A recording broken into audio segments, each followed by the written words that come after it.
नमस्कार मंडळी, मराठी भूतांच्या गोष्टी या युट्यूब चॅनलवर आपले स्वागत. आजच्या आपल्या कथेचा विषय आहे अंजली.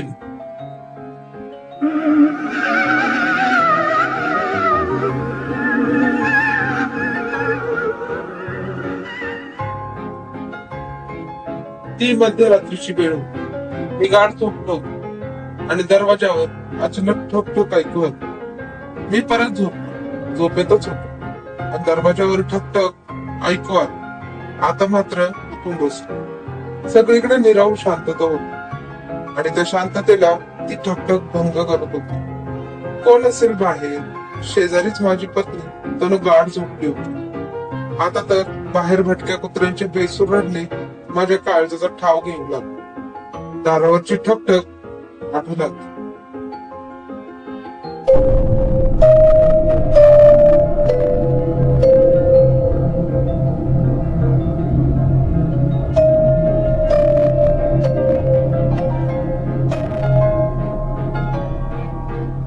रात्री माझ्याकडे कोण येणार? कारण माझा बंगला गावाबाहेर आहे. फारच कमी वस्ती आहेत. आजूबाजूला घनदाट झाडी, समोरच मोठा डोंगर आहे. संध्याकाळी 7 वाजता पण इकडे यायला भीती वाटावी अशी इथे परिस्थिती आहे. रस्त्यावर मधून मधून तर खूप अंधार आहे, लाईट्स नाहीत. मग कोण येणार इकडे? खूप थंडी वाजत होती. कदाचित बाहेर दरोडेखोर कुणी चोर असतील तर. मी एकटा काय करणार? का बाहेर कुणी अमानवी शक्ती? बापरे.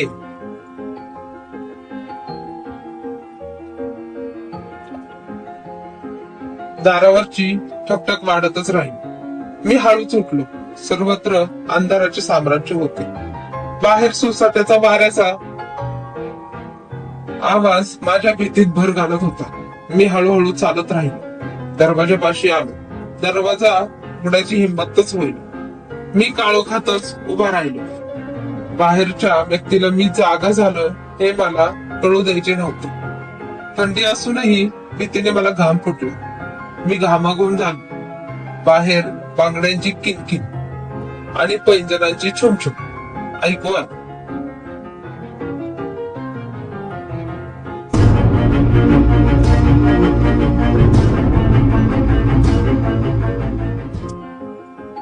इतक्या रात्री अशा ठिकाणी कोण स्त्री असे शक्य आहे? कदाचित कुणी आदिवासी स्त्री असाल. तिला मदतीची गरज असाल. आपण मदत केली पाहिजे. मी आतला दिवा लावला. हळूच कडी काढली. तोच सोसाट्याचा वारा जसा काही वादळच यावे असा आत शिरला. त्याबरोबर खूप माती, वाळलेली पाने, काड्या, खूप खूप कचरा आत शिरला. त्या मारेने मी भेलकांडत खाली पडलो. डोळ्यात खूप माती गेली होती. मी डोळे चोळत होतो. डोळ्यासमोर काहीच दिसेल.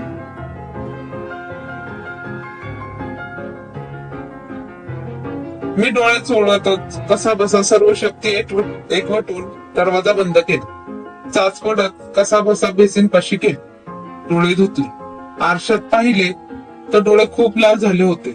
पण डोळ्यांना आता समोरचे स्पष्ट दिसत होते. आणि आरशातच मला असे दिसले की माझ्या पाठी कोणी बाई उभी आहे. ती साडी नेसली होती. ती माझ्याकडे बघतच होती. चेहरा साधारण ओळखीचा वाटला म्हणून मी मागे वळून पाहिले तर मागे कुणीही नव्हते.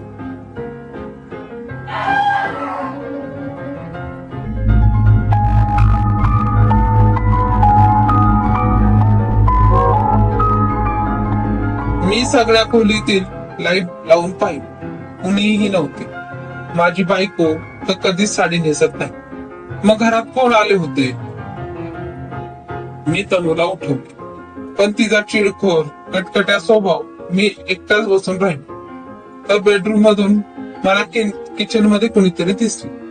आता मला जाम भीती वाटायला लागली. मी बेडरूमचा दरवाजा बंद करून झोपली. झोप येतच नव्हती. पण परत बेडरूमच्या दरवाजावर टकटक झाली.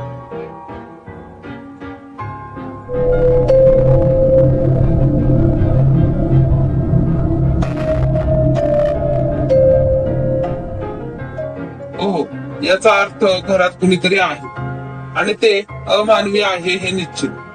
सकाळ झाली. मी उठलो. बायको चहा करत होती. सगळ्या खिडकीतून सूर्यप्रकाशाची किरणे मुक्तपणे घरात बागडत होती. कामवाली आली होती. घर स्वच्छ चकचकीत होते. मला खूप प्रसन्न वाटले. ब्रश करून आल्यावर मी बायकोला सांगितले तर ती हसायला लागली.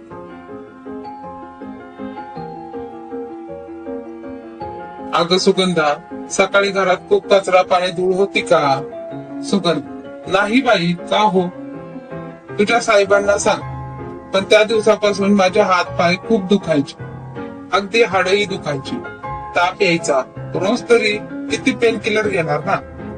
डॉक्टरांना निदान लागत नव्हते. सगळे रिपोर्ट नॉर्मल होते.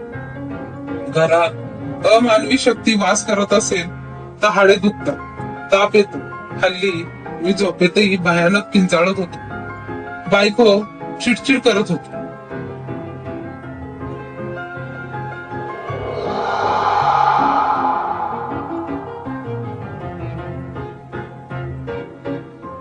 आज आई असती तर तिने अंगारा लावला असता, उतारा टाकला असता.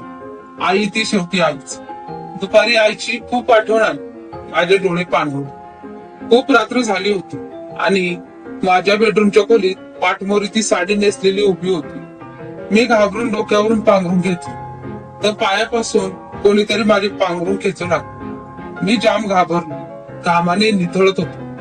पण पांघरून दूर फेकले गेली. समोर ती उभी होती.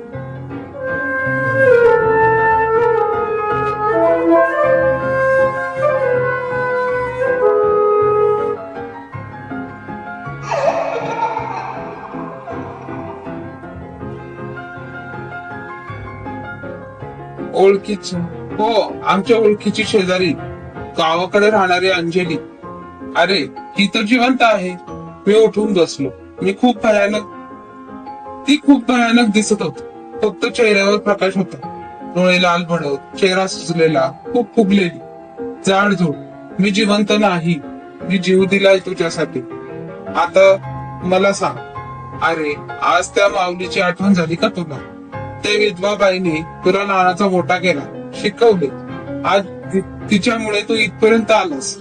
बायको आली की आईला विसरलास.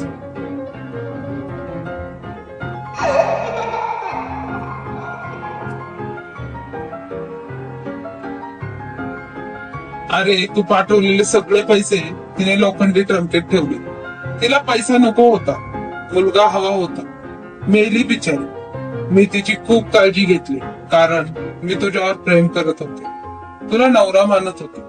वाटलं होतं कधीतरी माझं प्रेम कळेल, पण नाहीच.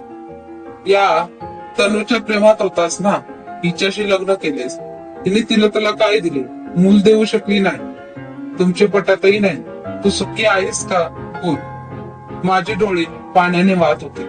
मी चुकलो होतो अंजली. मी सुखी नाही. मी चुकलो.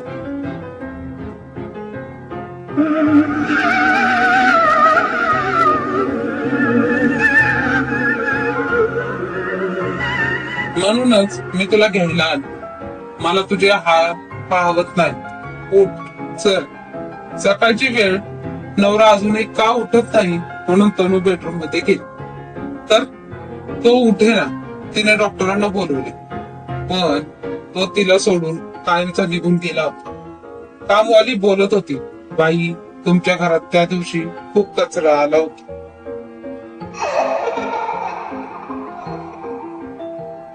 तुम्ही रागवाल म्हणून खोटं बोल, पण या घरात कुणीतरी आले आहे. ते साहेबांना घेऊन गेले. आता मी या घरात काम करणार नाही. मला इतकी भीती वाटते. तनू पुन्हापणे ऐकत राह.